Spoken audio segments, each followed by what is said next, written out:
What's going on, everybody? This is Black Men Sundays. I'm your host, Corey Sylvester Murray, and we're talking about generational wealth, mental health, finance, and business. It's a Black Man Sunday. Time to put all childish things away. I refuse to be the man I was yesterday.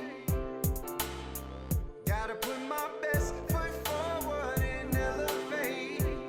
And today's guest, we have Caitlin McDonald. She's a licensed mental health counselor and a qualified supervisor for mental health counselor interns. She's also trained in eye movement, desensitization, and reprocessing. We're going to find out what that's all about. She also has an undergrad degree from the University of Florida in psychology and business and a graduate degree in counselor education. She's also the coordinator of the CHILL program funded by the Winter Park Health Foundation. We're definitely going to find out what's all that about. She's also been a counselor for over 10 years, working in schools and in the private sector. So without further ado, Caitlin McDonald, welcome to Black Men Sundays. How you doing? I'm good. Thank you so much for having me today. Looking at your credentials, trained in eye movement, desensitization, and reprocessing. What is that? Yeah, well, to make it easy, we've just utilized the acronym EMDR. It is a mouthful, but that's, the easiest way for us to talk about it. But really, it helps individuals to kind of deal with something from their past, whether it was something stressful, something that was very overwhelming, something traumatic. And what we do is we work through some of those experiences in a very safe and comfortable setting in the therapy room. And that allows individuals to heal from any of those past wounds and in order to live in a more successful, adaptive lifestyle in the present and hopefully moving forward into the future. So it's a great tool that I've recently been, having a lot of time exploring and trying to become certified in. And I find it pretty amazing about how easy it is to, help individuals work through their past struggles. Definitely. But let's take it Mhm. back for a second, Yeah. because we've had other mental health experts on, and specifically, we've had Stacey Parent on our show. She's a licensed Mm. clinical social worker, Mhm. has an undergrad degree from UF, and went to UCF. So, what about UF in mental health that just brings us all together? I mean, I think when I kind of first was drawn to the field, it really came from like a personal standpoint. And then, I think when I went to UF, it was the first opportunity I really got to explore that. That program really opened my eyes a lot to the different opportunities that this field would offer. We did a lot of learning, a lot of like hands-on things, whether, it was research and just identifying what my role would be in the psychology world. And so many people kind of start there. And then, I further learned that I wanted to be in a very clinical route, which led me to pursuing the actual like licensure process and the counseling, process, throughout the graduate program. And so it was, something I wasn't initially aware of, but it was always something I was drawn to, that idea. And then eventually over the years, luckily figured it out. And my process obviously started at UF in Gainesville and ended up here, in the Orlando area. Great information. And keep in mind, our show, we're on News 6, but we're also people all over the world listen to our show as well. So Got when it. we talk about, you being a licensed mental health counselor, like what made you get into that field? Well, I as growing up, like I was always the kid that the friend that people came to.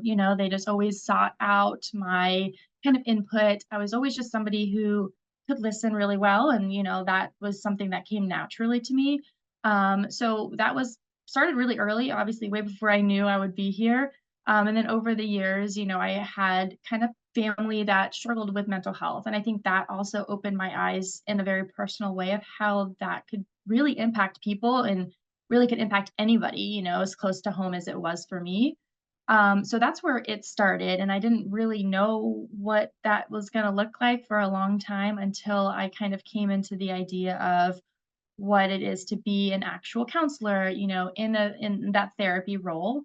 So from there, it just kind of took off and everything kind of fell into place, in how I continued to just pursue that avenue. And then it's just evolved over time in some of my specialties and some of the things that I feel like I, do the best with.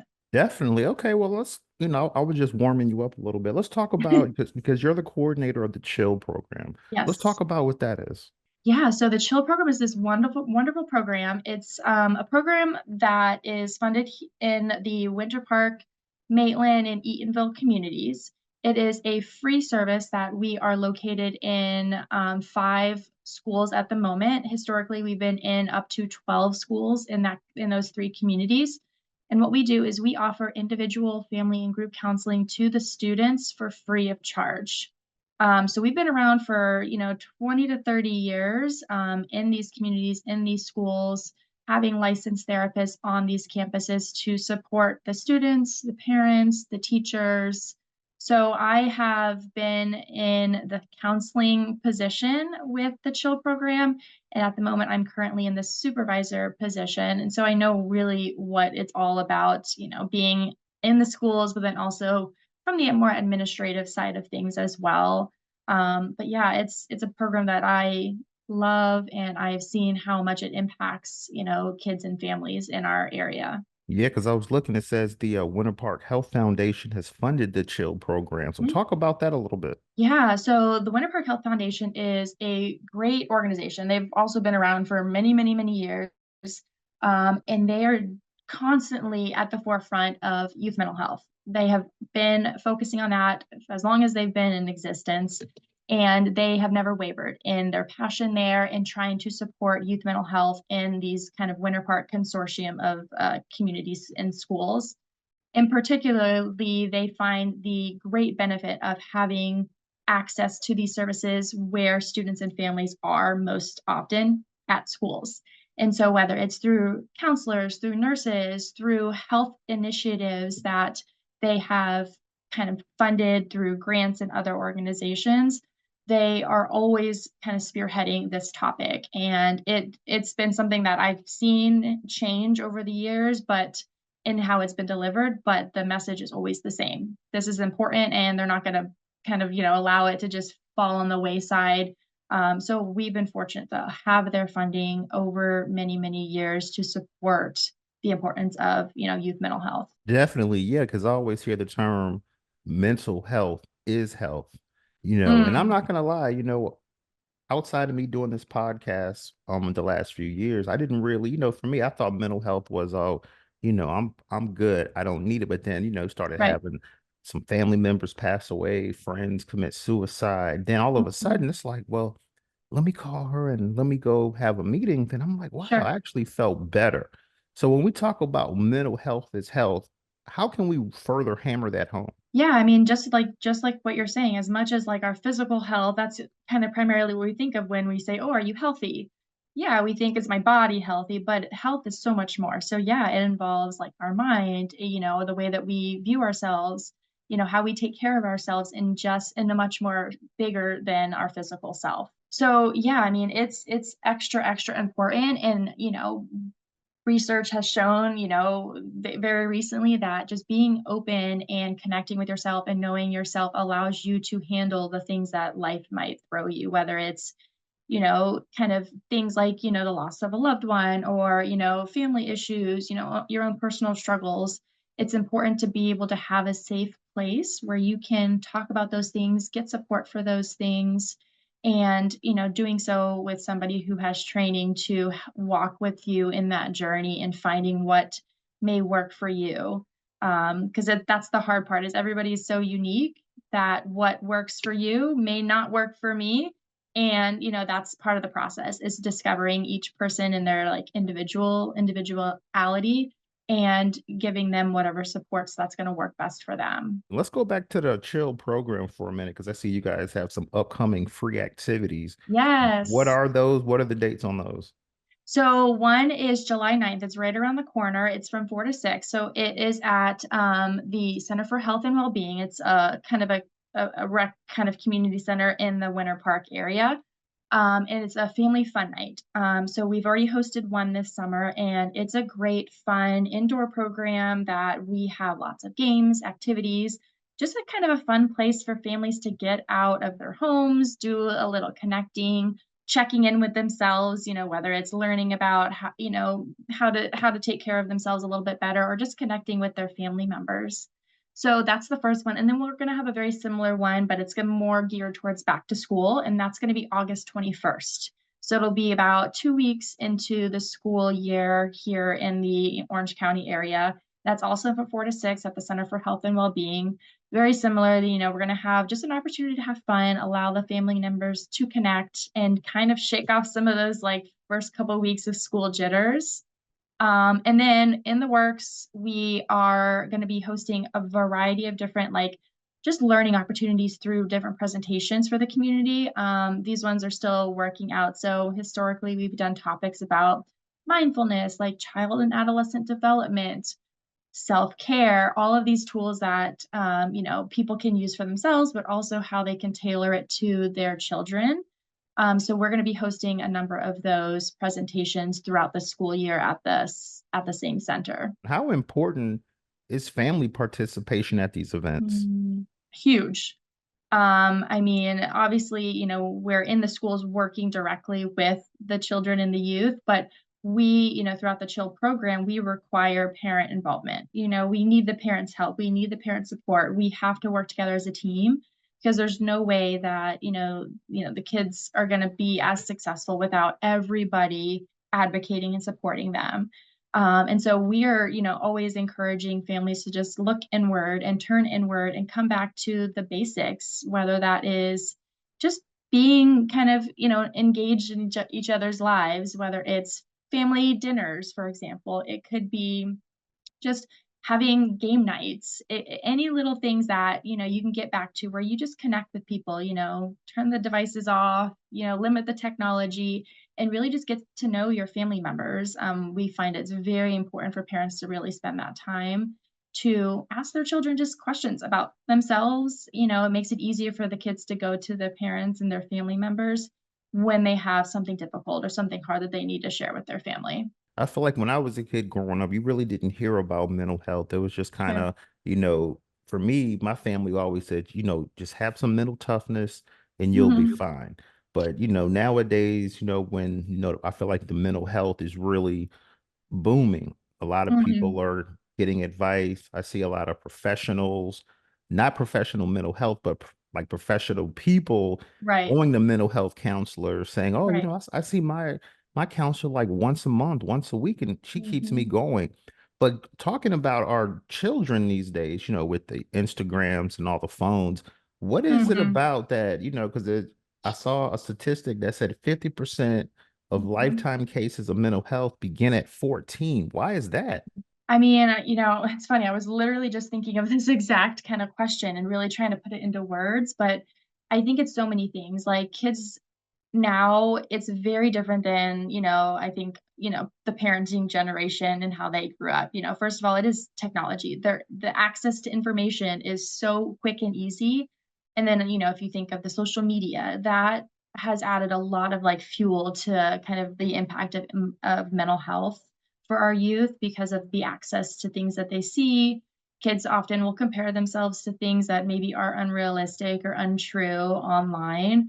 And so I think that that is just a huge factor that our kids are dealing with. And, parents also, have the same struggle, like limiting their technology use, limiting the access that they are giving themselves on these social media sites.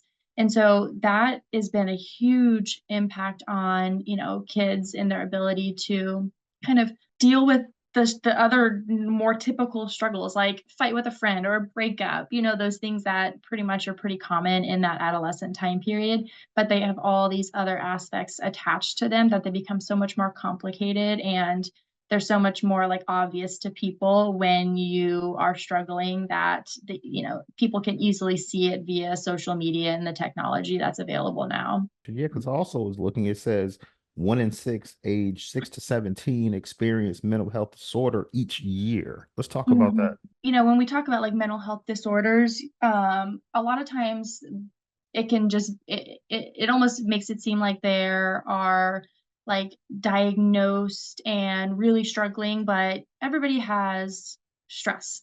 Everybody has anxiety. Everybody has bouts of sadness. And that doesn't necessarily mean like, oh, you need, very severe treatment, but that's where we always advocate for just going to talking to somebody about it because that will help it prevent it from turning into something more lifelong. Those times, that 6 to 17 age, we are so malleable, we're so resilient. And so if that help is received at an earlier age, it's going to allow for greater success and greater returning and greater kind of resilience to deal with the kind of day-to-day stresses that pretty much most people deal with. So yeah, if it's not addressed early on, then they will become, pretty lifelong, or they could become a little bit, more diagnosable mental illnesses. And that's what we're trying to prevent here. These days, I see a lot of parents, they have the fancy proms, the Right. quinceañeras. They have these great events, but then, they're not really like when they really talk to their kids and their kids have Hmm. issues, they're not aware of that. Because a lot of parents, these days, work a lot of hours, especially with this Yeah, sure, inflation. It's a lot sure. going on, trouble paying bills and stuff. But how important is that to not let your professional job stress or let the stress of the adult parent, how important is that Right. to, shield their son and daughter to prevent Hmm. this mental health? As any adult who works, any parent, that works, has children, kind of is balancing these multiple roles. I mean, you have to kind of model for your children. Your children are always watching, and they see how you handle, let's say you have a stressful day at work. How do you handle that? How do you tell your kids, oh, well, this is what I'm doing to take care of myself? Do you, take a moment to yourself? Do you maybe, you know, do a little self-care at home? Do you make yourself a good meal? Do you go for a run? Do you go to the gym? And so your parent, the kids are watching. And as parents, we need to figure out what works for us so that we can first and foremost take care of ourselves so that we can be there for our families and our children. But then model for our kids, like what are the healthy ways to handle stress or to handle conflict, the healthy ways to have boundaries and the healthy ways to figure this out. Because, luckily, I think parents have a lot to give to their children. It's just figuring out the best way to show that. Okay, great. And I'm going to ask you for a few tips. So let's say, I'm a parent, I have a rough day at work, or, even worse, I get let go at my job. Yeah, right. What tips can I give parents that go through this when they come home and they're not, taking it out on their kids? Like, what advice can you give the parents? Yeah, I mean, honestly, if the children are old enough to kind of be honest, be honest. Your kids are gonna know if something's up, so a lot of times, depending on their age, you want to give it to them in an age appropriate way. So if you did get laid off and you have a teenager at home, just sharing that and letting them know, like, wow, this is hard for me, or, sharing what your feelings are, letting them know that, yeah, I'm worried about paying bills, and not to cause stress for the child, but just to let them know, like, I'm a human being and parents have stress. Parents have a lot of things that they're managing because I would say, but most parents want the best for their kids. And, that does involve working and paying bills and, supporting in a lot of those ways. So I think honesty is huge. I think that starts at the smallest little things and then can continue to build.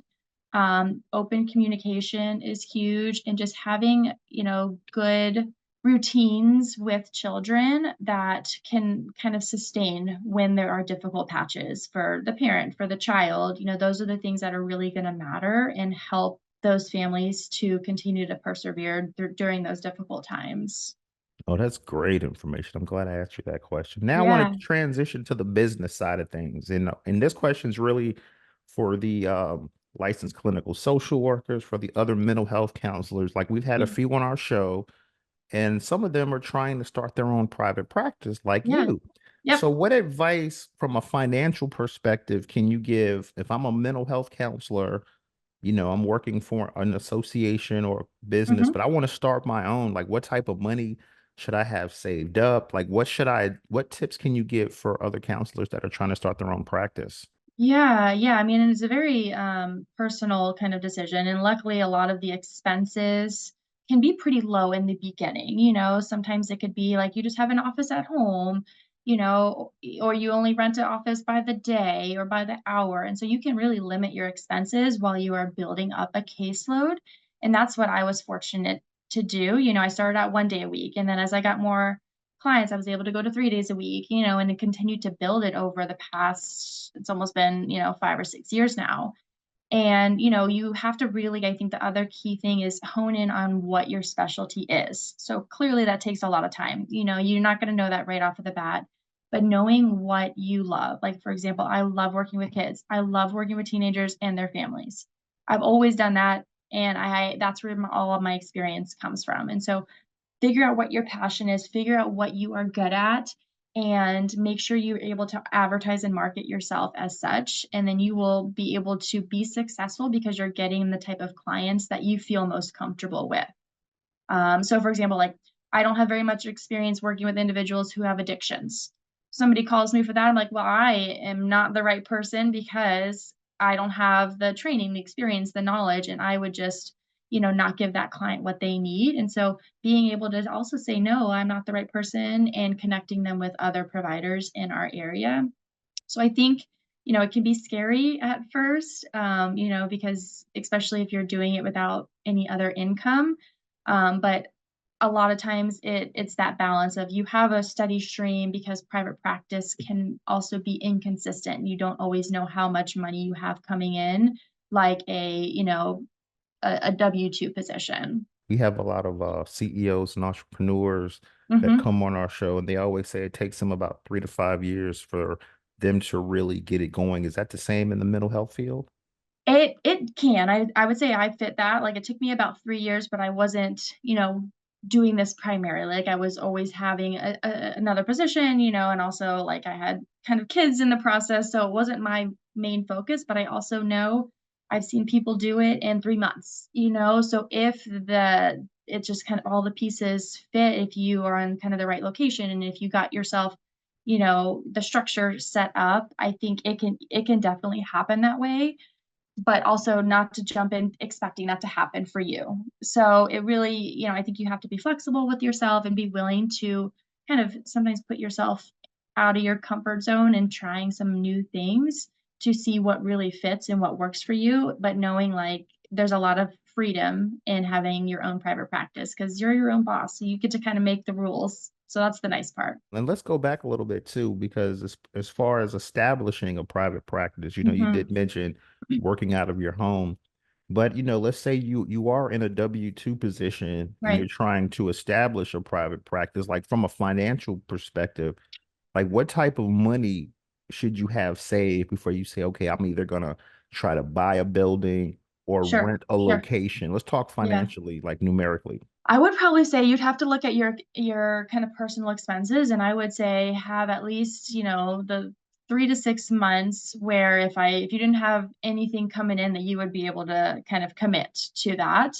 Because I think that that's pretty common, when you're starting any business, there's a lot of upfront costs that you have to just, you have to initiate. And so that first year might just be not as much, profit given a lot of the upfront things that you have to do to set it up. But I would say don't expect to have, a full, positive income for at least like 3 to 6 months. So if you have to dip into your savings, at least have enough to pay for those expenses for, I would say, a couple of months minimum. And, you can always adjust that, pick up a second side gig if you needed to have some consistency while you're still building on the kind of your own business or private practice.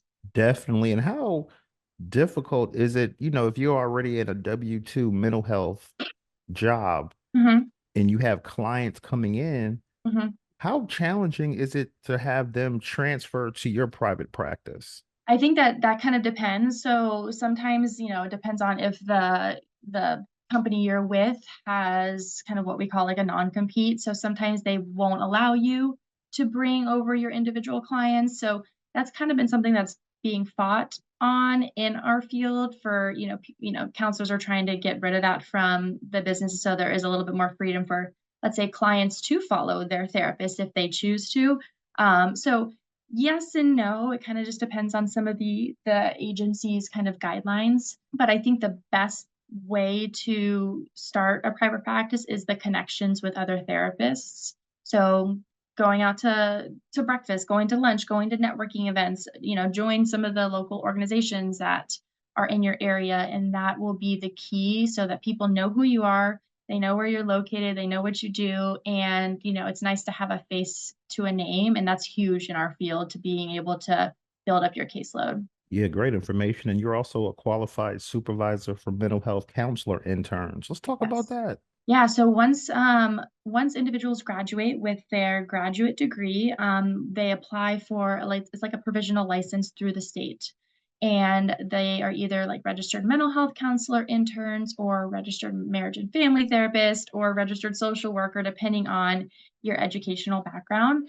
And so that is required to have a supervisor in your particular field for a minimum of 2 years. And so that allows for some protection for this new intern practicing and helping out with clients. And so they have somebody like myself where they can consult. They can go to if there's emergencies, if there's crises, they can lean on my license and all of the rights that it has so that they can support their clients even in, with their limited license.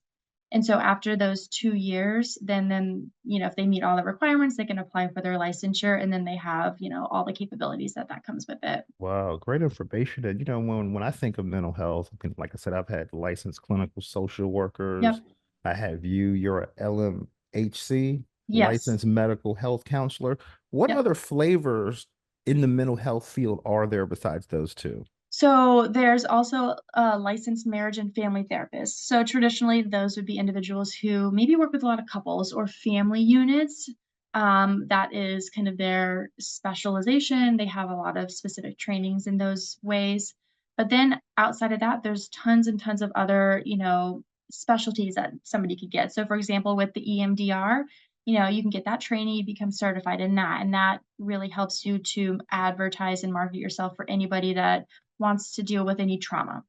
You can get certifications in working with addictions. You can get play therapy certifications with working with kids and teens.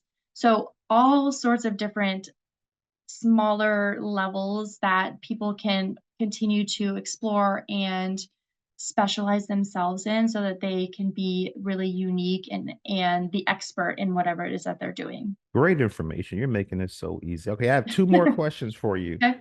The hard questions coming now. Are you enjoying yourself on Black Men Sundays? Yeah, I mean, I love talking about mental health, of course, otherwise I wouldn't be in this field. But yeah, I mean, I love being here. I feel like it's just an easy thing to converse about, and I love just getting out that information. A lot of guests, like I've said, we've had CEOs, but really we've had a lot of entrepreneurs that have, saved up 3 to 6 months, a year of Mhm, their income. mhm, They're starting their own practice or they're starting their own entrepreneur journey. mhm. What tips would you give for people? Because a lot of times I feel like the people that are in those positions are like, oh, this is great. I can Yeah, go to lunch. I can go to lunch whenever I want. I'm the right. boss. But then on the flip side, you hear those same folks saying, I feel like I work more hours as an entrepreneur than as if I'm working a 9 to 5. So for the people that are listening Mhm. that are saying, you know what, I'm really thinking about a career change where they're trying to start their own business or they want to start their own private practice before they jump out into the water. We have already Right, discussed 3 to 6 months.